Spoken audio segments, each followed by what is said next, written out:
नमस्कार, मी डॉक्टर सुमेधा भोसले. मुद्द्याची गोष्ट या माझ्या यूट्यूब चॅनलमध्ये तुमचं खूप खूप स्वागत. मी आणि माझं आनंदी जीवन ही आमची पहिली मालिका. आनंदी जीवन म्हणजे आनंदी शरीर आणि आनंदी मन. असं म्हटलं जातं की आनंदी मन नेहमी आनंदी शरीरामध्येच वास्तव्य करतं. तर अशा या आपल्या मौल्यवान शरीराला सतत आनंदी ठेवण्यासाठी नक्की काय करायला हवं याविषयीचं प्रबोधन हे या यूट्यूब चॅनलचं प्रयोजन आहे. शरीराअंतर्गत प्रत्येक संस्थेचं कार्य सतत सुरळीत चालायला हवं. कोणत्याही आजाराची कधीही तक्रारच नको. आणि जर कधी शरीर कुरकुर करायला लागलं तर नक्की काय करायचं याविषयी मार्गदर्शन घेण्यासाठी आपण त्या क्षेत्रातील तज्ज्ञ नामवंत अशा डॉक्टर्सना इथे बोलावतो. महाराष्ट्रातील श्रोतृवर्ग, प्रेक्षक वर्ग अतिशय अभ्यासू आहे, बुद्धिमान आहे, जिज्ञासू आहे. नवीन गोष्टी कळल्या की त्या आचरणात कशा आणायच्या याबद्दल ते नेहमी उत्सुक असतात. त्यामुळे हे आलेले तज्ज्ञ मंडळी आहेत ते सुद्धा सगळेजण त्या क्षेत्रातील आधुनिक उपचार पद्धती, मॉडर्न टेक्नॉलॉजी, नवीन शोध याविषयीची अगदी सखोल माहिती सोप्या भाषेमध्ये देतात. खरं तर ही माहिती इतकी उपयुक्त आणि महत्त्वाची आहे की ती सर्वदूर पोहोचायला हवी. आणि त्यासाठी तुम्ही हा व्हिडिओ जास्तीत जास्त लोकांशी शेअर करा. तुमच्या मित्रांच्यात आणि नातेवाईकांच्यात जेव्हा तुम्ही हे शेअर कराल तेव्हा जास्तीत जास्त लोकांकडे ही ऑटोमॅटिकली माहिती जाणार आहे. आणि जेव्हा तुम्ही सबस्क्राईब करता तेव्हा पुढचा एपिसोडसुद्धा तुमच्याकडे लगेच पोहोचतो. त्यामुळे लाईक करा, सबस्क्राईब करा आणि शेअर करा. आजचा आपला विषय आहे उशिरा होणारी गर्भधारणा आणि त्याच्याविषयी प्रसूती म्हणूया. मग त्याला काय, गर्भधारणा आणि प्रसूती, बरोबर आहे ना? बरोबर. त्यासाठी आपण आमंत्रित केलेलं आहे पुण्यातल्या नामवंत gynaecologist doctor Vaishali Biniwale. Doctor Vaishali, तुमचं खूप खूप स्वागत. थँक्यू. डॉक्टर वैशाली बिनीवाले ज्ञानप्रबोधिनीतून शालेय शिक्षण, नंतर BJ मेडिकलमधून MBBS, नंतर DGO आणि त्यानंतर MD केलं. इथेच थांबल्या नाही, त्यानंतर MD झाल्यावर त्यांनी त्यांचं प्रॅक्टिस सुरू केलं आणि 10 वर्षांनी FICOG म्हणजे गायनेकॉलॉजी आणि ऑब्स्टेटिक्समधली फेलोशिप मिळवली. याशिवाय त्यांनी कॉल्पोस्कोपीचं शिक्षण इंडियातून आणि UK मधून घेतलं. सोनोग्राफीचं प्रशिक्षण घेतलं. वैशाली यांना माहेरी आणि सासरी अशा दोन्हीकडे सगळीकडे डॉक्टर्सच आहेत. त्यामुळे असेल कदाचित, आणि त्या मुळातच बुद्धिमान आहेत. त्यामुळे त्यांच्या प्रॅक्टिसची स्टाईलच वेगळी आहे. म्हणजे त्यांनी प्रीनेटल क्लिनिक सुरू केलं. माझ्या माहितीप्रमाणे पुण्यामध्ये पहिलं प्रीनेटल क्लिनिक तुम्हीच सुरू केलेलं आहे. त्यांनी अनेक लेख लिहिलेत, पेपर्स लिहिलेले आहेत, वृत्तपत्रांमध्ये समाज प्रबोधनपर काही गोष्टी लिहिलेल्या आहेत. आणि सगळ्यात महत्त्वाचं म्हणजे त्यांची एक छान पुस्तक आहे त्यांचं एक, अथपासून इतीपर्यंत गर्भधारणा आणि प्रसूती. त्यामुळे आपण अथपासून इतीपर्यंत त्यांच्याकडून माहिती आज घेणार आहोत. काय सांगूया आपण आता. मला पहिला जो मुद्दा माझा जो होता की वयाच्या 30शीपर्यंत हल्ली लग्न होतात, त्याच्यापुढे प्रेग्नन्सी. त्यामुळे आयाही धास्तावलेल्या असतात, सासवाही धासावलेल्या असतात आणि मुलींनाही कुठेतरी अशी धाकधूक असते. आणि खरं सांगायचं तर आया किंवा सासूबाई ज्या आहेत त्यासुद्धा उच्च शिक्षित आहेत. पण हा टॉपिक असा आहे की सगळ्यांच्या जिव्हाळ्याचा आहे आणि त्या मातृत्वाचा आनंदही सगळ्यांना घ्यायचा असतो. तर काय काळजी घ्यायला म्हणजे मुख्य आधी आपण सुरुवात करूया की वय कुठलं चांगलं प्रसूतीसाठी, पहिल्या गर्भधारणेसाठी? नमस्कार. मला इथे बोलवल्याबद्दल पहिल्यांदा मी तुमचे अगदी आभार मानते. प्रसूतीसाठी किंवा गर्भधारणेसाठी विचार केला तर आम्ही म्हणतो की 25 हे वय सगळ्यात फर्टाईल म्हणजे प्रजननक्षम हे वय म्हणजे 25 आहे. 25 ते 30 हा उत्तम काळ आहे प्रेग्नन्सीसाठी, डिलिव्हरीसाठी, सगळ्यासाठी. 30शी नंतर मात्र याच्यात थोडेसे प्रॉब्लेम्स वाढायला लागतात. त्यामुळे वैद्यकीय भाषेत आपण म्हणलं किंवा वैद्यकीय विचार जर का आपण म्हणला तर 30शीच्या आत पहिलं बाळंतपण होऊन जावं हे आयडियल. अर्थात असं आहे की हल्ली फारशा कोणीही मुली 25-30च्या आत लग्नही करत नाहीत. शहरातल्या मुली शिक्षण, करिअर, इवन गावातल्या मुली ह्याच्याच मागे असतात. आणि त्याच्यामुळे बहुतेक वेळेला असं दिसतं की पहिली प्रेग्नन्सी ही 30शीच्या नंतरच होते. मग आम्ही म्हणतो की ओके 30शीच्या नंतर तर हरकत नाही, पण 30शीच्या नंतर प्रॉब्लेम काय येतो तर 30शीच्या नंतर फर्टिलिटी कमी व्हायला लागते किंवा प्रजनन क्षमता कमी व्हायला लागते. आणि म्हणून युज्युअली आम्ही असं सांगतो की मग 30शीच्या नंतर तर मग जितक्या लवकर शक्य असेल तितक्या लवकर, पण किमान 35शीच्या आधी तुमचं चाइल्ड बेअरिंग हे कम्प्लीट व्हायला पाहिजे. म्हणजे तुम्हाला किती मुलं हवी आहेत त्याप्रमाणे ते सगळं कम्प्लीट व्हायला पाहिजे. पण मग असं असतं काही प्रजनन क्षमता कमी होते, पण गर्भामध्ये दोष येण्याचं असं काही हे असतं खरं का? सांगू तर अगदी 30शीला काही गर्भामध्ये दोष येतो असं नाहीये. आपण 25शीला प्रजनन क्षमता किंवा फर्टिलिटी सगळ्यात चांगली असते असं जरी म्हणलं तरी 30शी नंतर फर्टिलिटी कमी होते, तसं तसं गर्भात थोडेसे दोष निर्माण होण्याची शक्यता वाढायला लागते. पण ती जास्त शक्यता 40शी नंतर वाढते. अर्थात हल्ली असं आहे की प्रेग्नन्सीमध्ये अनेक तपासण्या केल्या जातात की ज्याच्यामुळे आपल्याला हे गर्भातले दोष कळू शकतात. त्यामुळे असं नको की आपल्याला भीती वाटून आपण 35शी आली आहे माझी, मग आता मला प्रेग्नन्सीच नको, असं नको. तर आपण त्या दृष्टीने तपासण्या करू शकतो. पण जितक्या लवकर प्रेग्नन्सी, 30शीच्या सुमारास प्रेग्नन्सी, 30शीच्या आधी प्रेग्नन्सी तेवढी चांगली. हां, हे महत्त्वाचं आहे. म्हणजे उशीर झाला म्हणून नकोच मूल या विषयापर्यंत, जर मूल नको असेल तर तो वेगळा विषय आहे. पण उशीर झाला म्हणून घाबरून जाऊन की मुलामध्ये काहीतरी दोष होईल, गर्भामध्ये काहीतरी दोष होईल, असं घाबरण्याचे कारण नाही का, असं भिण्याचं कारण नाही आहे. कारण आपण नंतर तपासण्या करतो. म्हणजे स्पेशली बऱ्याच वेळा मूल मतिमंद असेल तरी लगेच कळतं ना काहीतरी. ती कधी करतात टेस्ट? मूल मतिमंद ह्याच्यापेक्षा क्रोमोसोमल प्रॉब्लेम्स काही नाहीत ना हे बघण्यासाठीच्या टेस्ट असतात. आणि ह्या प्रेग्नन्सीच्या पहिल्यांदी म्हणजे 12 आठवड्याला पहिली केली जाते. त्याला 2 गोष्टी केल्या जातात. एक सोनोग्राफीला, ज्याला NT स्कॅन म्हणतात, सोनोग्राफीला सॉफ्ट मार्कर्स बघितले जातात ज्याच्यामुळे आपल्याला क्रोमोसोमल प्रॉब्लेम्स किंवा गुणसूत्रातले काही दोष नाही ना हे कळतं. आणि त्या NT स्कॅनच्या बरोबर एक डबल मार्कर नावाची टेस्ट केली जाते. आणि NT आणि डबल मार्कर या दोन्हीचा रिझल्ट एकत्रित करून आपण मेंटल रिटार्डेशन किंवा क्रोमोसोमल प्रॉब्लेम्स जास्त नाहीत ना हे बघतो. ही टेस्ट त्यावेळेला जर का मिस झाली तर आपण साधारण 16 ते 20 आठवड्यामध्ये क्वाड्रुपल मार्कर म्हणून आहे, ज्याच्यात 4 हॉर्मोन्स चेक केले जातात, ती टेस्ट करू शकतो. याच्यापेक्षा ह्या सगळ्या स्क्रीनिंग टेस्ट झाल्या म्हणजे ह्या सगळ्या पूर्ण पॉप्युलेशनमध्ये करायच्या टेस्ट आहेत. म्हणजे हा काही अपेक्षित वेगळं आहे म्हणून किंवा 30शीच्या वर्षी प्रेग्नन्सी आहे किंवा आधी फॅमिली हिस्ट्री आहे म्हणून नाही. तर या प्रत्येक गरोदर मुलींनी करायला पाहिजेत, प्रत्येक गरोदर स्त्रीने करायला पाहिजेत.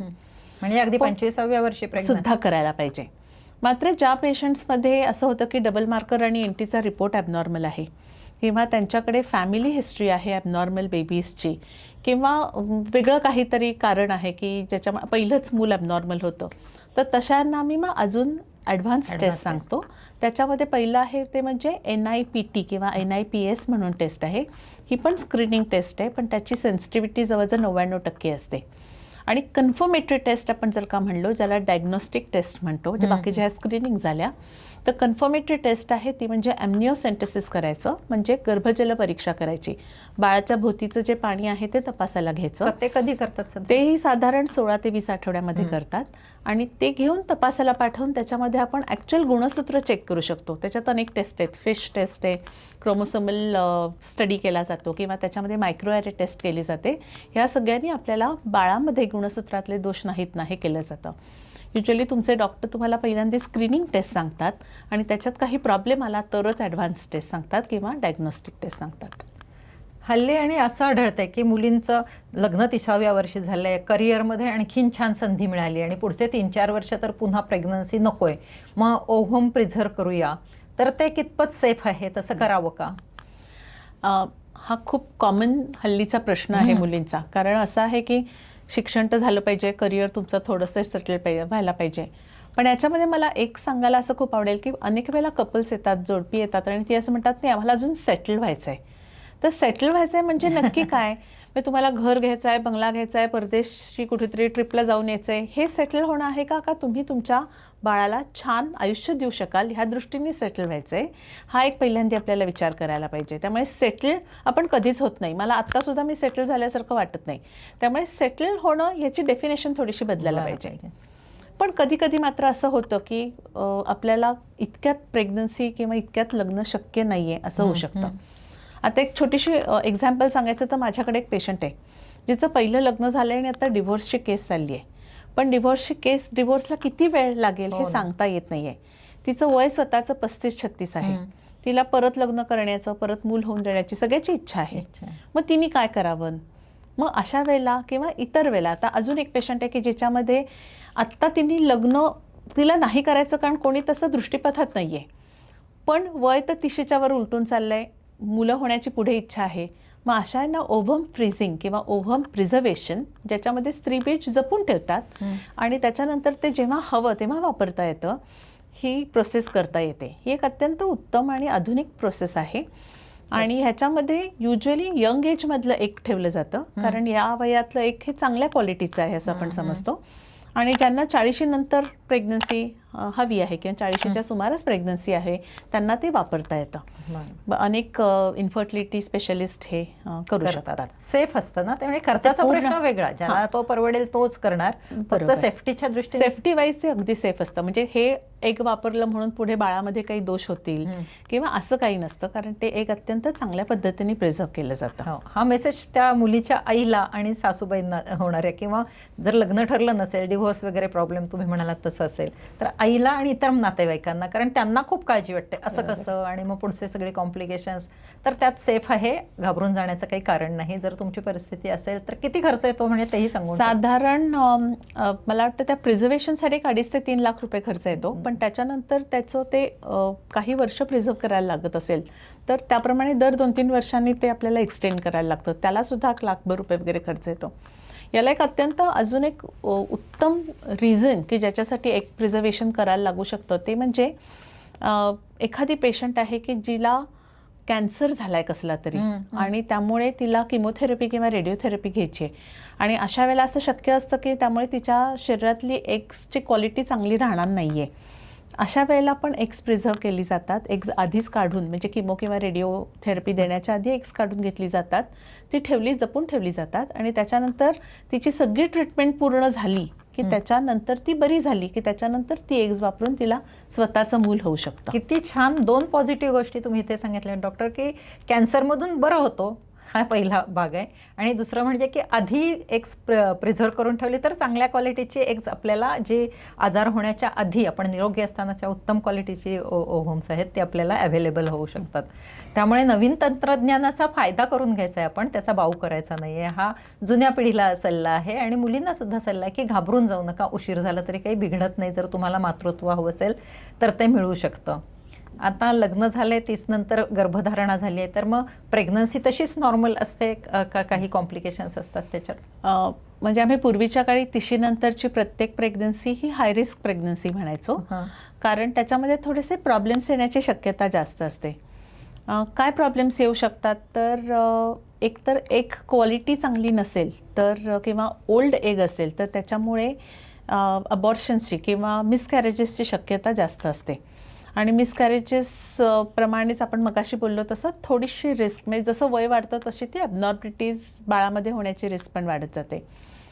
अजून थोडं वय वाढलं की त्याप्रमाणे एजिंग प्रोसेस शरीराची चालू होते आणि त्यामुळे मग प्रेग्नन्सीमधले कॉम्प्लिकेशन्स किंवा प्रेग्नन्सीमधले प्रॉब्लेम्स पण आपल्याला जास्त दिसतात. ह्याच्यामध्ये प्रेग्नन्सीमध्ये BP वाढणं, प्रेग्नन्सीमध्ये डायबिटीस होणं, बाळाची ग्रोथ कमी होणं किंवा आईला काही इतर आजार, म्हणजे थोडक्यामध्ये तिचा कुठचा तरी आधीचा जो आजार असेल तो जास्त बळावणं, याच्याचबरोबर डिलिव्हरीसाठी सर्जरी लागणं, म्हणजे थोडक्यात सिझेरियन सेक्शन डिलिव्हरीज किंवा ऑपरेटिव्ह व्हॅजायनल डिलिव्हरीजची ह्याची सगळ्याची शक्यता जास्त असते. त्यामुळे थोडीशी आपण म्हणलं तसं की 30 नंतरची प्रेग्नन्सी ही हाय रिस्क प्रेग्नन्सीमध्येच धरली जाते. ते वय आता हळूहळू वाढून 35कडे जात आहे. ह्याचं कारण म्हणजे आता ऑलमोस्ट बऱ्याच जणी 30 नंतरच पहिल्या प्रेग्नन्सीसाठी येत आहेत. त्यामुळे प्रत्येकच पेशंट हाय रिस्क म्हणण्यापेक्षा मग ती रिस्क हे आपली बदलतीये, डेफिनेशन थोडीशी बदलते. आणि याच्यात अजून महत्त्वाचं कारण म्हणजे इतर काळजी जी प्रेग्नन्सीमध्ये घेतली जाते, इतर ज्या टेस्ट केल्या जातात, त्यामुळे पण ती रिस्क आपली थोडी कमी होते. हल्ली मेनार्च पण, म्हणजे पाळी, मासिक पाळी आहे, ती सुद्धा लवकर सुरू होते मुलींच्यात. बऱ्याच चाइल्ड बेअरिंग एज थोडंसं कमी झालंय का मग त्यामध्ये? ॲक्च्युली स्पीकिंग नाही झालेलं, त्यामुळे नाही झालेलं. म्हणजे मेनार्की जरी लवकर येत असेल, म्हणजे पहिली पाळी, मासिक पाळी चालू होणं हे जरी लवकर होत असलं तरी सुद्धा 11व्या, 10व्या, 11व्या वर्षी मेनार्च, पहिली पाळी, आणि 30व्या वर्षापर्यंत काहीच नाही शरीरामध्ये ॲक्टिव्हिटी, आणि 30 नंतर गर्भधारणा, असं काहीतरी हार्मोन्सच्या सायकलचं जी गडबड होते, तर त्या दृष्टीने काय आहे? हां, तर मेनार्की लवकर आल्यामुळे रिप्रोडक्शन किंवा रिप्रोडक्टिव्ह एज आधी प्रिपोन झालं आहे असं काही नाही आहे. आपल्याकडे आता आपण असं म्हणतो की मेनोपॉजचं एज पण पुढे पुढे जात आहे. म्हणजे पूर्वी जे 40शीला असायचं ते आता मध्यंतरी 46, आता ते 48शीला आले. म्हणजे Indian average age of menopause is 48. पण तसं जरी असलं, म्हणजे मेनोपॉज जरी 48ला येत असला तरी चांगलं रिप्रोडक्टिव्ह करिअर हे 30-35 वर्षापर्यंतच आहे. त्याच्यामुळे मेनार्की लवकर आल्यापेक्षा फरक नाही, पण लाईफस्टाईल चेंजेसमुळे मात्र हे मी नक्की म्हणू शकेन की लाईफस्टाईल चेंजेसमुळे हे रिप्रोडक्टिव्ह एज आपलं कमी होतं किंवा ते ड्युरेशन आपलं कमी होतंय. अनेक प्रॉब्लेम्स, फॉर एक्झाम्पल ओबेसिटी हा आजार आहे हे असं कुणाला जाणवतच नाही. म्हणजे अनेक वेळा 100-125 किलोच्या मुली येतात आणि काहीच मला प्रॉब्लेम नाही असं त्यांना वाटत असतं, पण ओबेसिटी हा आजार आहे की ज्याच्यामध्ये प्रेग्नन्सीत प्रॉब्लेम्स येऊ शकतात. अशा ह्याच्यामध्ये फर्टिलिटी पण कमी असते कारण त्यांच्यात हॉर्मोनल इम्बॅलन्सेस असू शकतात. त्यामुळे ह्या इतर लाईफस्टाईल किंवा जास्त डेअरी प्रॉडक्ट्स खाणं, जास्त बाहेरचं खाणं, एक्सरसाइज न करणं हे एक अत्यंत महत्त्वाची गोष्ट आहे की ह्याच्यामुळे ह्या लाईफस्टाईल चेंजेसमुळे आपण असं म्हणूयात की रिप्रोडक्टिव्ह करिअर छोटी झाली आहे किंवा त्या काळात रिप्रोडक्शन होण्याची शक्यता कमी झाली. वयाची तिशी उलंडून गेले हे धोक्याचं नाही आहे. लाईफस्टाईल चांगली नाही आहे, ओबेज आहात, चुकीचे अन्नपदार्थ खाताय, व्यायाम करत नाही, हे जास्ती धोक्याचं आहे. मुलांच्या बाबतीत असं काही एज आहे का की ठराविक वयामध्ये त्यांचं रिप्रोडक्शन जे आहे ते? मुलांच्या दृष्टीने फॉर्च्युनेटली हा अँड्रोपॉजचा एज खूप उशिराचा आहे. त्याच्यामुळे त्यांची फर्टिलिटी बरेच वर्ष चालू राहते. पण त्यांच्यातही लाईफस्टाईलमुळे हे चेंजेस होऊ शकतात. स्मोकिंग, अति जास्त ड्रिंकिंग किंवा पुष्कळ वेळेला लॅक ऑफ एक्सरसाइज, ओबेसिटी ह्या सगळ्यामध्ये असं आपल्याला दिसतं की स्पर्म क्वांटिटी आणि स्पर्म मोटिलिटी हे तिन्ही कमी असतं आणि त्याच्यामुळे प्रेग्नन्सी राहायला इटसेल्फच त्रास होऊ शकतो. आणि म्हणूनच लाईफस्टाईल ही फक्त त्या स्त्रीनी नाही नीट ठेवायची, तर कपलमधल्या दोघांनी, पुरुष आणि स्त्री दोघांनी चांगली ठेवणं गरजेचं आहे. आता उशिरा प्रेग्नन्सी झाली तर प्रेग्नन्सीच्या पहिल्या 3 महिन्यामध्ये काय वेगळी काळजी घ्यायची किंवा कुणीही अगदी लवकर व्यवस्थित वेळेवर, तर पहिले 3 महिने जास्ती महत्त्वाचे असतात ना? बरोबर आहे. पहिले 3 महिने म्हणजे आपण त्याला फर्स्ट ट्रायमेस्टर किंवा पहिलं त्रैमासिक म्हणतो. म्हणजे जेव्हा प्रेग्नन्सी राहते तिथपासून पहिले 12 आठवडे हा जो पिरियड आहे याला आम्ही पिरियड ऑफ ऑर्गॅनोजेनेसिस म्हणतो. म्हणजे ह्या काळामध्ये गर्भाचे किंवा बाळाचे सगळे अवयव तयार होत असतात आणि त्याच्यामुळे हा पिरियड खूप क्रिटिकल आहे. दुसरं म्हणजे ह्या काळात प्रेग्नन्सी सेटल होत असते, त्यामुळे त्यावेळेला काही वेडवाकडं खूप दगदग केली गेली तर मिसकॅरेजेसची वगैरे शक्यता असते. या पिरियडमध्ये 2-3 अत्यंत महत्त्वाच्या गोष्टी आहेत. त्यातली पहिली गोष्ट म्हणजे फॉलिक ॲसिड. तर फॉलिक ॲसिड सप्लिमेंटेशन हे आपल्याला या पहिल्या 3 महिन्यामध्ये नक्की घ्यायला पाहिजे. आम्ही असं म्हणतो की ते प्री कन्सेप्शनली सुरू करायला पाहिजे, म्हणजे प्रेग्नन्सी राहण्याच्या आधीपासून चालू करायला पाहिजे. कारण फॉलिक ॲसिडची कमतरता असेल तर बाळाच्या ब्रेनच्या मेम्ब्रेन्समध्ये प्रॉब्लेम येतो आणि मिसकॅरेजेसची शक्यता वाढते. दुसरं ह्या काळामध्ये करायच्या गोष्टी म्हणजे कोणतीही औषधं घेताना डॉक्टरांना विचारूनच घ्यायला पाहिजे. कारण सगळे बाळाचे अवयव तयार होत आहेत आणि त्यावेळेला तुम्ही जर का वेडीवाकडी औषधं घेतली तर त्याला बाळाला त्रास होऊ शकतो, त्या अवयवांमध्ये दोष निर्माण होऊ शकतो. तिसरी महत्त्वाची गोष्ट, एक्सरे किंवा असं काही करायचं असेल तर त्याला शक्यतो करू नका किंवा त्यावेळेला एक्सपोजर नको किंवा त्यावेळेला लेड एप्रन वापरला पाहिजे. म्हणजे ह्या काळजी खूप महत्त्वाच्या आहेत. याच्याबरोबर दुसरं म्हणजे मी म्हटलं तसं की प्रेग्नन्सी सेटल होती आहे, याच्यात मिसकॅरेजची शक्यता असते. त्यामुळे अति जास्त कष्टाचे व्यायाम, म्हणजे नॉर्मल रुटीन एक्सरसाइजेस करायला काही हरकत नाही आहे, पण अति जास्त कष्टाचे व्यायाम हे टाळले पाहिजेत. बाहेरचं खाणं टाळलं पाहिजे आणि पहिले 3 महिने आम्ही सांगतो की सेक्शुअल इंटरकोर्स पण टाळला पाहिजे.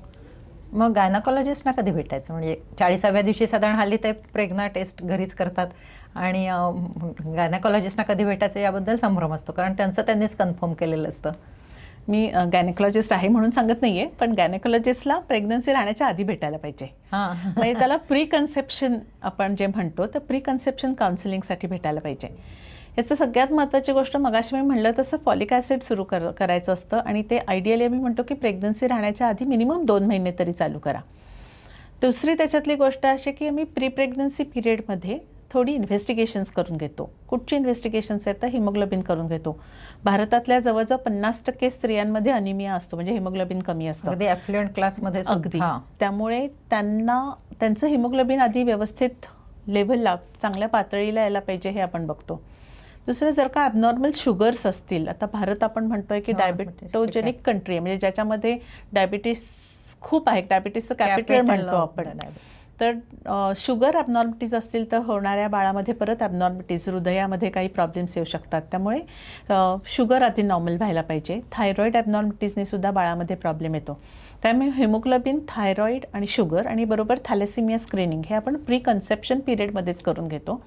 आणि मग त्याच वेळेला आपण त्यांना ॲडवाईस देतो की बाबा स्मोकिंग करत असाल, हल्ली खूप मुलीसुद्धा स्मोकिंग मुली करतात, जास्त smoke. त्यामुळे स्मोकिंग बंद करायला पाहिजे, ड्रिंकिंग बंद करायला पाहिजे, लाईफस्टाईल कशी असायला पाहिजे, एक्सरसाइजेस कसे व्हायला पाहिजेत, या सगळ्याचं आपण त्यावेळेला त्यांना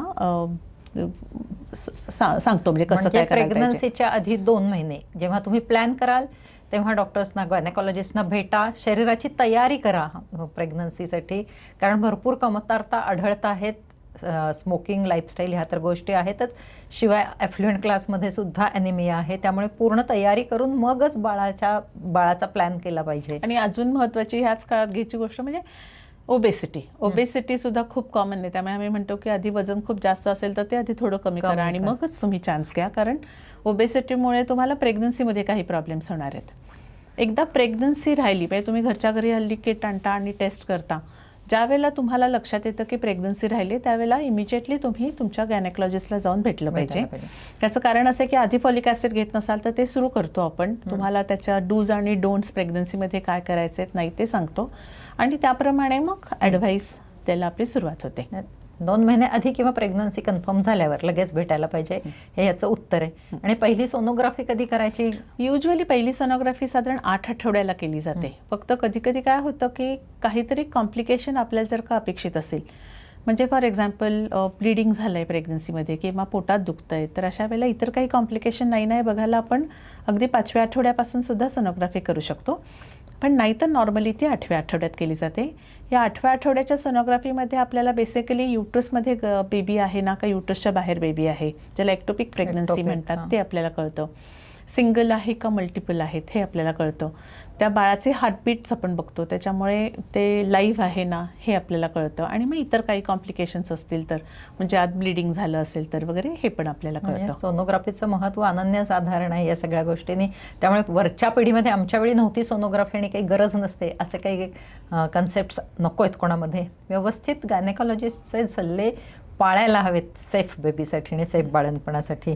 मॉर्निंग सिकनेसचा त्रास होतो भरपूर, तो टॅकल कसा करायचा? मॉर्निंग सिकनेस हे मुळात का होतं हे आपण आधी समजून घ्यायला पाहिजे. तर आपल्या शरीरामध्ये HCG नावाचं हॉर्मोन प्रेग्नन्सीत वाढतं आणि हे HCG हॉर्मोन जेव्हा वाढतं त्यावेळेला आपल्या शरीरात त्याप्रमाणे रिॲक्ट करतं आणि त्याच्यामुळे मॉर्निंग सिकनेस होतो.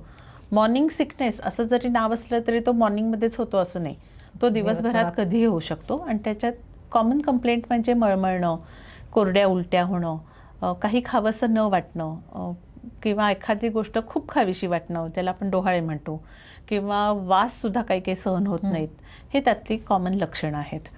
मॉर्निंग सिकनेस होत असेल तर सगळ्यात पहिल्यांदा आम्ही सांगतो की स्मॉल आणि फ्रिक्वेंट मील्स घ्या, म्हणजे दर 2-2 तासांनी पण थोडं थोडं खा, एका वेळेला खूप जास्त खाऊ नका.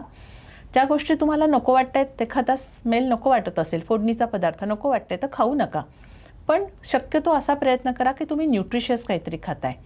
बाहेरचं अन्न डेफिनेटली खाऊ नका, घरात बनवलेलं ताजं चांगलं अन्न खा. अशा वेळेला पुष्कळ वेळेला नुसते काकडी टोमॅटोचे तुकडे किंवा राजगिरा, साळीच्या लाह्या, ज्या पचायला सोप्या गोष्टी असतात त्या खाव्याशा वाटतात, तर तशा खायला हरकत नाहीत. मॉडरेशनमध्ये जे काय खायचं आहे ते मॉडरेशनमध्ये खा.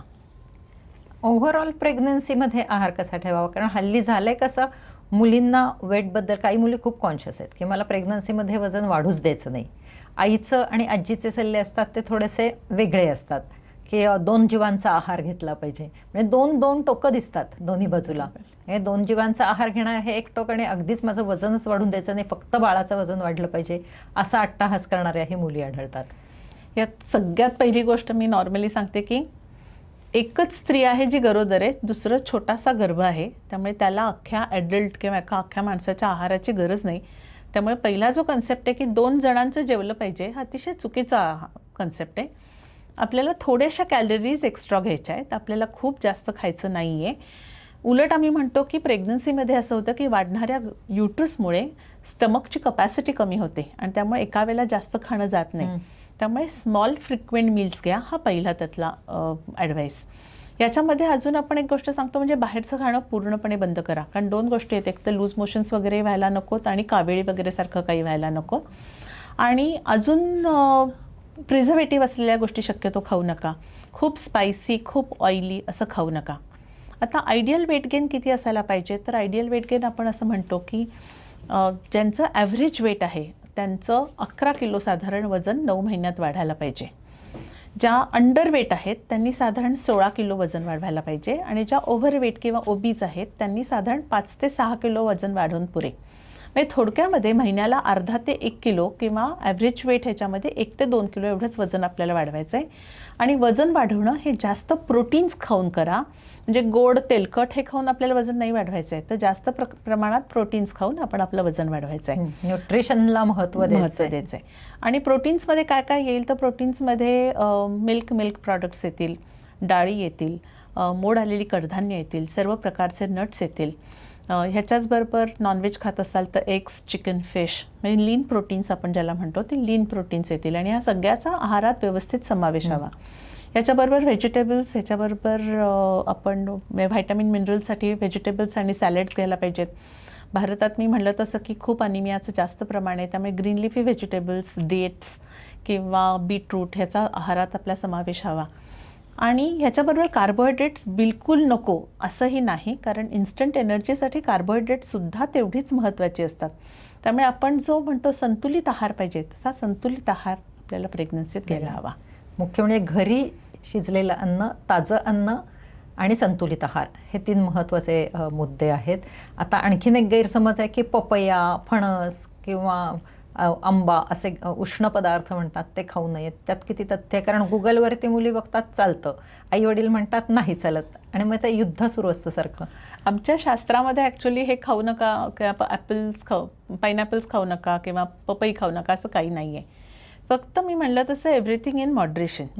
आता पायनॅपल खाल्लं तर काही काहींना ॲलर्जी येते, त्यामुळे मग त्यांनी पायनॅपल्स खाऊ नयेत. पपई जास्त प्रमाणात खाल्ली तर लूज मोशन्स होऊ शकतात, त्यामुळे ते पण अवॉइड करायला पाहिजे. आंबा खूप जास्त खाल्लात तर तुमचं वजन खूप अति वाढणार आहे, त्याला खूप हाय ग्लायसेमिक इंडेक्स आहे. त्यामुळे everything in moderation. Me normally सांगते की वेगवेगळ्या प्रकारची फळं खा, म्हणजे सिट्रस फ्रूट्स पण त्याच्यात असली पाहिजेत. पेरू हा एक उत्तम आपल्या इथलं फळ आहे, ते असायला पाहिजे. सो सारखं बदलून बदलून फळं घ्या, कारण प्रत्येक फळ आपल्याला काहीतरी चांगली गोष्ट देणार आहे. म्हणजे केळी, आंबा, पपई सगळं पण एव्हरीथिंग इन मॉडरेशन आपण खायला पाहिजे. आहाराविषयी आपण इथे माहिती घेतलेली आहे. प्रेग्नन्सीचा संपूर्ण आपल्याला प्रवास बघायचा आहे. पुढच्या टप्प्यामध्ये आपण आहार आणि व्यायाम याविषयी पुन्हा आणखीन बोलणार आहोत आणि प्रेग्नन्सीच्या पुढच्या टप्प्याबद्दल माहिती घेणार आहोत. तुम्ही इथे इतक्या छान आणि सोप्या भाषेत माहिती सांगितलेली आहे. ही खूप महत्त्वाची आणि उपयुक्त माहिती आहे. ही जास्तीत जास्त लोकांपर्यंत आपण पोहोचवूया, ॲज अ सोशल वर्क पोहोचवूया. त्यामुळे व्हिडिओ शेअर करा, सबस्क्राईब करा, म्हणजे पुढचा लगेचच एपिसोड तुमच्यापर्यंत पोहोचेल आणि लाईक करा. धन्यवाद.